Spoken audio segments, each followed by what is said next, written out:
Hey, this is Sky. Welcome to my YouTube channel. So let's just tell some stories tonight. Talk about old rivalries.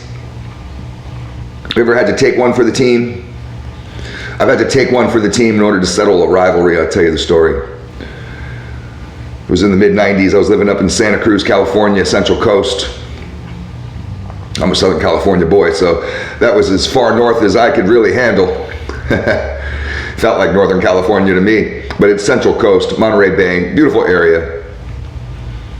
I was involved in all kinds of no good activity there.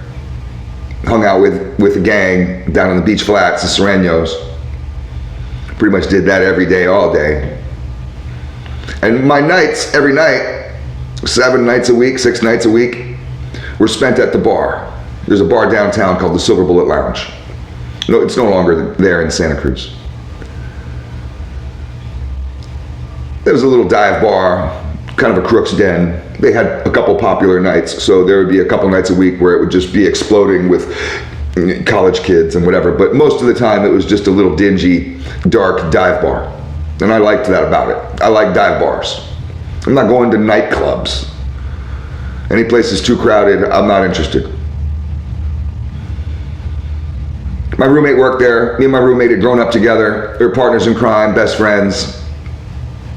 Both of us lived down in the flats together.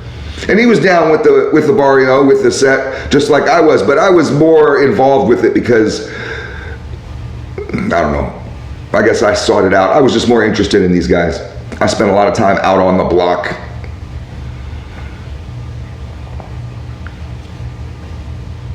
The Silver Bullet Lounge had a lot of other people from the bar industry that used to go and hang out there. A lot of bars are like that. Restaurant people are kind of the same way, where a lot of restaurant people might know each other. They'll know other people that work at different restaurants, and bar people are definitely that way. If you work at one bar, it's not uncommon for, on a night off, you to get together with the other people that work at your bar, some other bartenders that may be off, and then you guys all go to another bar, or after hours. There's after hours parties. The Silver Bullet always had after hours parties. So there was bar people there. And one night I'm hanging out. I got my little table in the back, darkened corner, near the back door, and my buddy, he worked the back door as a bouncer. And in comes this guy, Moose. Now, Moose was the bouncer over at the Blue Lagoon. The Blue Lagoon, now you may be wondering about that name. The Blue Lagoon was the major, probably the only gay bar in downtown Santa Cruz. It was a popular gay bar. And Moose was the bouncer there. I don't know if Moose was gay, but it was rumored that he was, only because he had done a lot of prison time, and he wasn't the kind of guy that you would want as your cellmate. He was a big dude. I don't know how tall, similar height to me, but definitely a big fat guy. So he's tall and fat, which gives him an intimidating appearance, and a skinhead, shaved up. I don't remember if he had a lot of tattoos or anything like that. Really, this was the mid-90s. So honestly, not a lot of people had tattoos. Prison boys had them, military guys had them. You regular motherfuckers really weren't getting tattoos back then. It wasn't really a big deal. Somebody might have one tattoo, but now you see people that are all covered. And to me, as an old man, that's kind of a trend. That wasn't the way it was back then. But Moose definitely had this tough guy thing going, and he had a reputation in the streets. He was connected in the drug world, but whatever, you know, none of my business. He was a nice enough guy. He definitely thought he was tough and talked with a lot of bravado and carried himself like he was a real badass, trying to really push his weight around, one of these types of guys.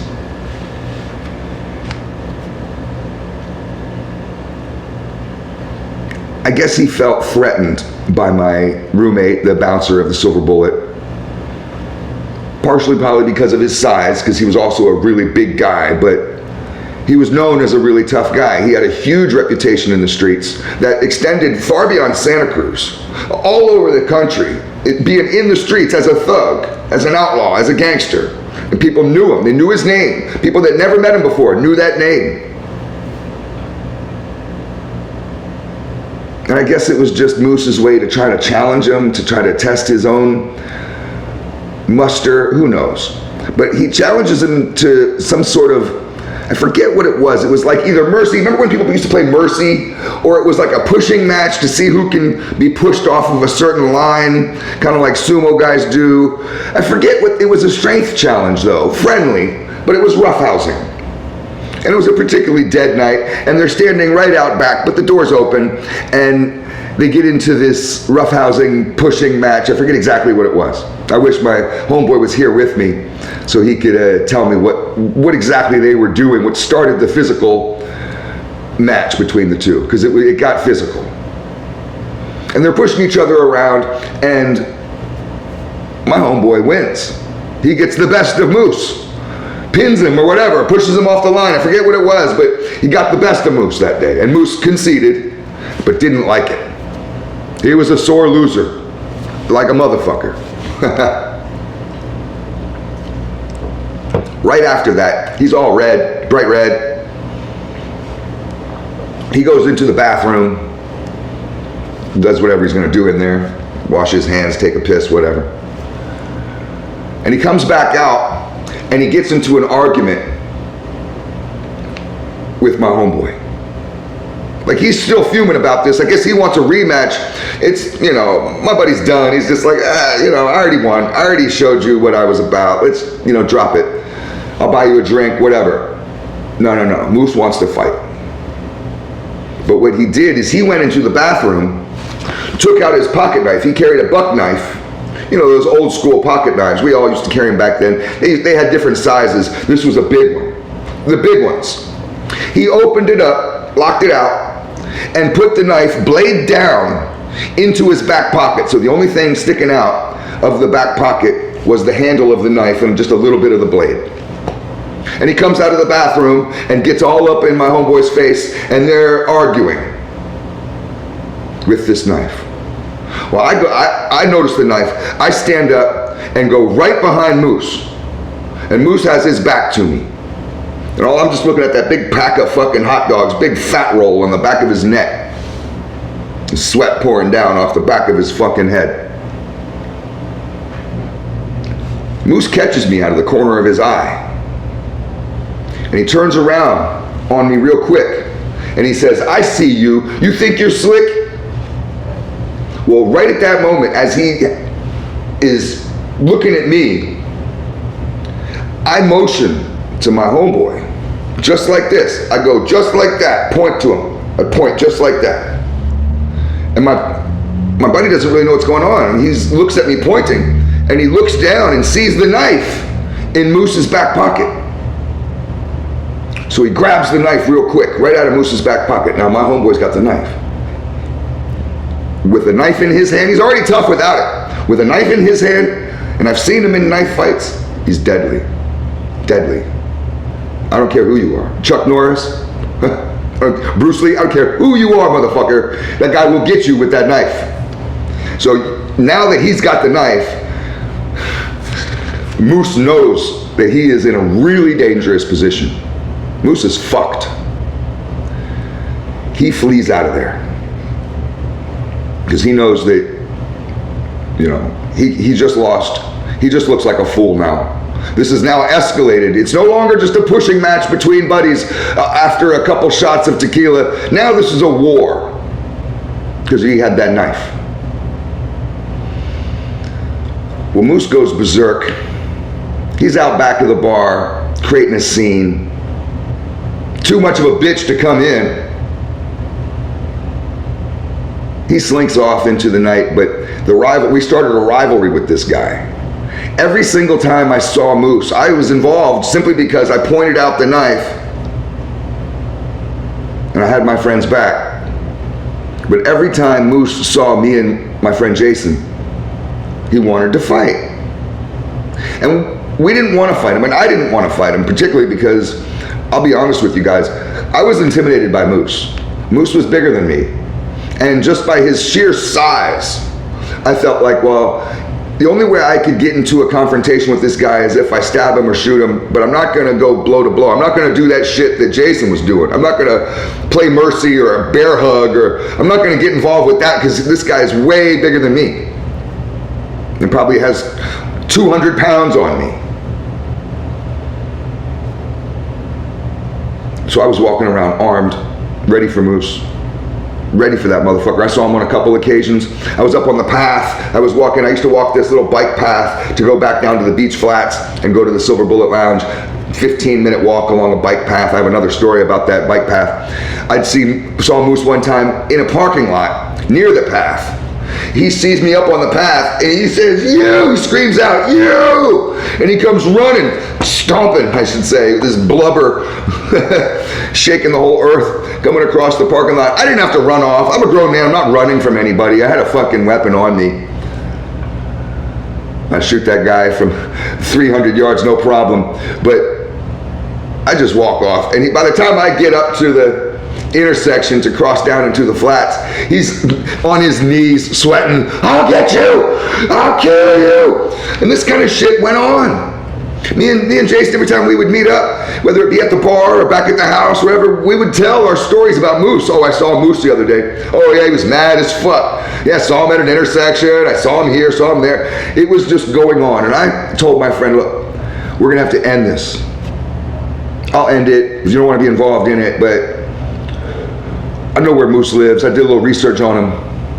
I found out where he lived. And I was like, I'm going to just probably pull a home invasion on him. I'm going to grab some of the homies and we're going to go and settle this beef. You can be involved with it or not, but we're going to be done with Moose. This is over now." Well, it didn't have to come to that. We were walking home from a bar, downtown Santa Cruz. And there is, right on the end, there's this bar called the Asti Lounge. And we walk right by the Asti, and in there, it's dead. And in there are two guys sitting at the bar on stools, and one of them is Moose. And he's got his back turned. He's not paying attention. Jason goes storming into the bar, right up behind him, grabs Moose by the back of the neck into like some kind of Vulcan death grip, has him. Moose can't move. He's got him. Roommate's a big guy. He's got Moose. "Sit down. You stay down, motherfucker. You ain't going nowhere. We got you." I get up on the other side of Moose and we're both on him. "We got you, bitch. We fucking got you. You're fucking dead, motherfucker." Moose turns around and he's just like, guys, how about we just do some shots and we settle this?" So he orders 3 shots of Jägermeister. And they're sitting on the counter, and the deal is we're now making peace. And we're gonna take these shots, and the shots is the peacemaker, and we're just gonna squash this. And my homeboy is down with it. He's like, "All right, you wanna squash it? All right." Moose is clearly in a vulnerable position, and he's about to be done for. We got him. So this is his only recourse to save his life. Now, here's the kicker. I didn't drink hard liquor, and I never used to drink hard liquor. I would refuse to drink hard liquor. You can't put a shot of Jaeger in front of me. I'm not going to drink it. I was a beer drinker only. But we got these 3 shots, and I look over at my buddy Jason, and I was just like, "I don't like drinking Jaeger." And he looks at me, and he's just like, "You idiot. Drink the shot. This is the end of it. We're going to end it. You want to carry this, or you want to go to prison for murder? You want to go and kill. Drink the shot, and this is over. Take one for the team." So I, drank the shot of Jaeger, and I was just like, it's so nasty. I had to force it down my throat. But that was it. We all shook hands, and that was it. It was over. Thanks for watching.